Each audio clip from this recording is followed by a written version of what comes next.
ఆదిలాబాద్ పట్టణంలోని ఓ ప్రైవేటు పాఠశాలలో సంక్రాంతి పండుగ సంబరాలు అంబరాన్నంటాయి. పండుగను పురస్కరించుకుని ముగ్గుల పోటీలు నిర్వహించారు. విద్యార్థులు ఉత్సాహంగా పాల్గొని రంగురంగుల రంగవల్లులతో ఆకట్టుకున్నారు. అటు గాలిపటాలు ఎగురవేసి చిన్న పెద్ద తేడా లేకుండా అందరూ కలిసి సందడి చేశారు. భోగి మంటలు వెలిగించి పండుగ విశిష్టతను విద్యార్థులకు తెలియజేశారు. తెలుగువారి సంస్కృతి సాంప్రదాయాలను చాటి చెప్పారు.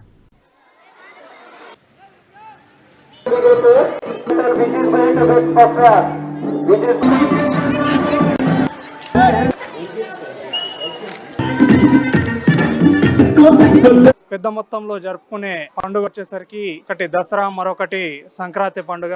ఈ సంక్రాంతి పండుగ వచ్చేసరికి రైతులు ప్రతి ఒక్కరు కూడా సంక్రాంతి పండుగ రోజున వారి యొక్క పంటను ఇంటికి తీసుకొచ్చి ఒక దైవంగా భూమిని భావించి ఆ పంట వెళ్ళిన పంటని అనేక రకాల పిండి వంటలతో నలుగురికి, వాళ్ళ చుట్టాలకు, వాళ్ళ ఊరి వాళ్ళకు అందరికి కూడా అది పంచిపెడుతూ వారి యొక్క ఆనందాన్ని ఆ పండుగ రూపంలో తెలియజేసుకుంటారు. ఇటువంటి పండుగ రోజు అనేక రకాల పండ్లు కానివ్వండి, పూలు కానివ్వండి, అన్ని కూడా ఈ సమయాన్న ఈ సీజన్లో అనేటివి వస్తాయి. కాబట్టి ప్రతి ఒక్క పిల్లలకు, చిన్న చిన్న పిల్లలకు భోగి పళ్ళు వారి నెత్తి మీద చల్లి ఎల్లవేళలా పిల్లల ఆరోగ్యంతో ఉండాలని చెప్పేసి భోగి పళ్ళని వేసి పిల్లలను దీవిస్తూ ఉంటారు.